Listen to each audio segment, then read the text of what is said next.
Yılan, dünyanın hemen her yerinde yaşayan, sürünerek ilerleyen, kendine özgü özellikleri olan bir hayvan türüdür. Görünüşü ve bazı türlerinin çok tehlikeli olmasından dolayı insanların korktukları, ürktükleri ve karşılaşmak istemeyeceği bir canlıdır. Bu videoda sizlere yılanlar hakkında daha önceden duymamış olabileceğiniz ilginç ve bilinmeyen bilgileri bir araya getirdim. Videomuza başlamadan önce kanalıma abone olarak ve bildirimleri açarak bu ve benzeri videolara herkesten önce ulaşabilirsiniz. Ayrıca izlediğiniz video hoşunuza giderse beğenebilir, görüş ve düşüncelerinizi paylaşabilirsiniz. İyi seyirler.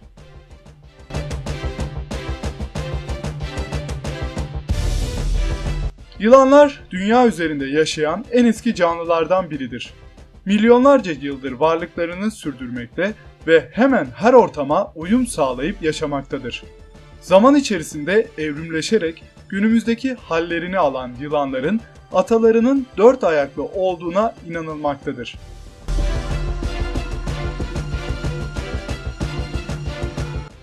Yılanlar ormanlarda, dağlarda, çöllerde, denizlerde hemen hemen her yerde yaşarlar. Bir yılan ile karşılaşmak istemiyorsanız buzlarla kaplı Antarktika kıtasına gitmeniz gerekiyor. Çünkü dünyada sadece Antarktika kıtasında yılan yaşamamaktadır.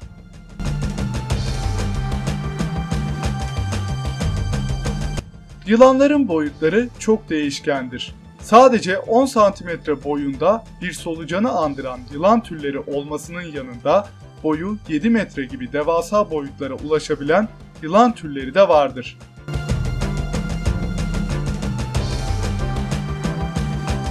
Dünyada 3000'den fazla yılan türü yaşamaktadır.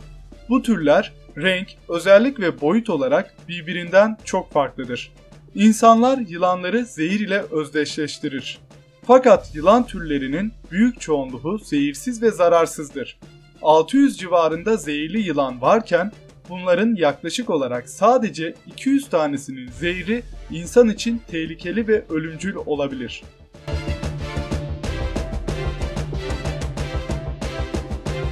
Yılanlar sürünerek ilerledikleri için yer ile aynı hizada kalırlar. Bu onların görüş mesafesini hayli azaltır. Çoğu yılan ortalama 2,5 metre uzağını görebilir. Kobra gibi başını havaya kaldırabilen yılanlar daha uzak mesafeleri görebilir.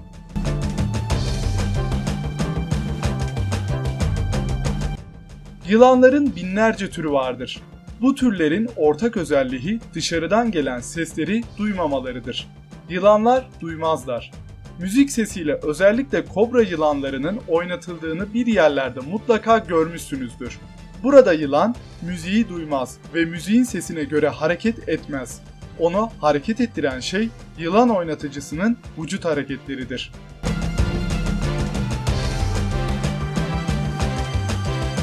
Yılanlar her türlü arazide, yerde sürünerek ilerlerler. Sürünmelerine yardımcı olacak kaygan derileri vardır. Yılanların derileri eğer kaygan olmasaydı ve sert olsaydı, yılanın derisi sürünürken yırtılabilir, parçalanabilir ve yılanın ölümüne neden olabilirdi.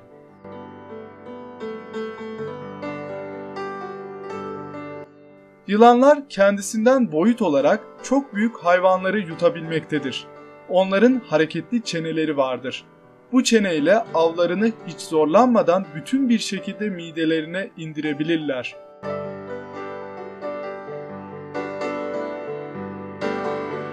Yılanlar bir sopa gibi görünümü olan uzunlamasına canlılardır.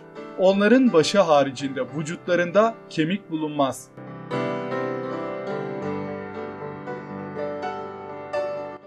Yılanların çatallı dilleri koku almaz. Çevredeki koku moleküllerini toplar ve ilgili organa iletir. Yılanın dili koku almada yardımcı bir araç görevini üstlenir.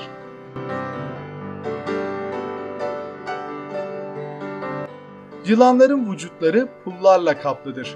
Belli dönemlerde renkli, güzel ve ihtişamlı derilerini değiştirirler ve alttan yeni derileri çıkar. Eski derileri kuruyarak toprağa karışır ve yok olur.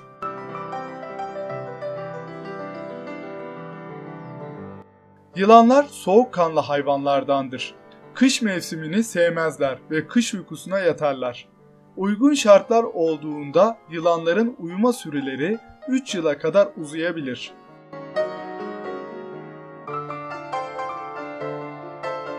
Yılanları her zaman gözü açık olarak görürsünüz.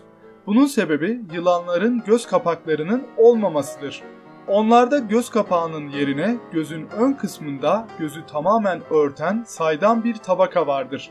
Bu tabaka net bir şekilde görülemediği için yılanın gözü her zaman açıkmış gibi görünür.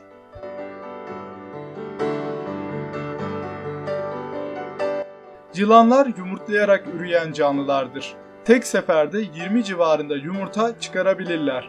Yumurtalarının yerlerini dilleri sayesinde kolayca bulurlar.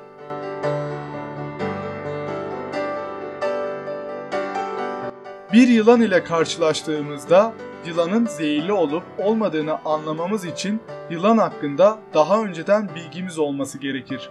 Zehirli yılanların boyun kısmı belirgin ve başları üçgen şeklindedir. Zehirsiz yılanların başı düz ve ovaldir. Ayrıca zehirsiz yılanların boyunları neredeyse yoktur. Zehirli yılanların ağzında bir çift zehir dişi bulunur. Zehirsiz yılanlarda bu dişler yoktur.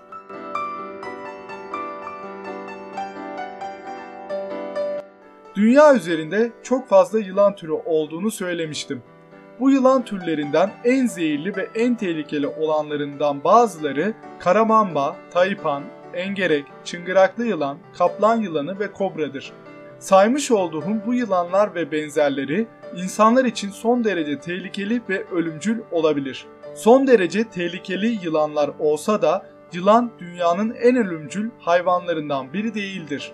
Örnek vermek gerekirse bir yılda zehirli yılanlar yüzünden dünyada ortalama 90.000 insan ölürken çoğu kişinin hiç önemsemediği sivrisinekler yüzünden 1 milyondan fazla insan ölmektedir.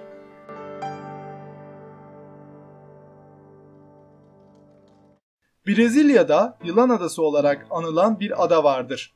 Bu ada dünyanın en tehlikeli adası olarak kabul edilmiştir. Adada binlerce yılan yaşamaktadır. Bu yılanlar son derece tehlikeli, zehirli ve ölümcül yılanlardır. Ada dünyanın en çok yılan nüfusuna sahip olan yer olma özelliğini taşır.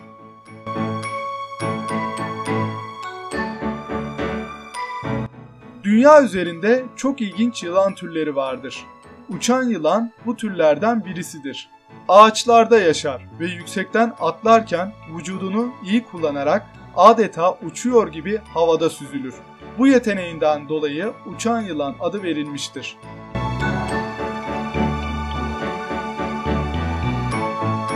Kanada'da Narcisse yılan mağaraları olarak adlandırılan bir yer vardır.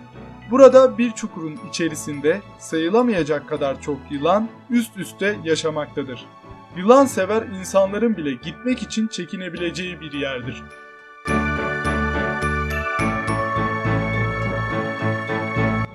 Tarih öncesi zamanlarda yaşamış olan Titanoboa yılanı, dünyanın bugüne kadar bilinen gelmiş geçmiş en büyük yılanıdır.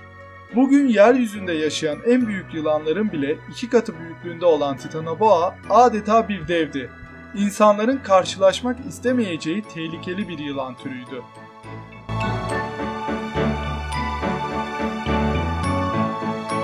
Yılanlar kendilerine tehdit edilebilecek bir hareket yapılmadıkça genelde saldırmazlar. Hatta ne kadar tehlikeli olsalar da ürkek canlılardır. Genellikle insanlardan korkar ve kaçarlar. Biz insanlar yılanlardan korktuğumuz için yılanlara zarar vermemeliyiz. Onlara dokunmadığımız sürece onlardan da bizlere büyük bir zarar gelmeyecektir. Yılanları rahatsız etmezsek kendi hallerinde, kendi dünyalarında yaşamlarına devam ederler. Sizin de yılanlar hakkında bildiğiniz ve paylaşmak istediğiniz ilginç bilgiler varsa yorumlarda bizlerle paylaşabilirsiniz.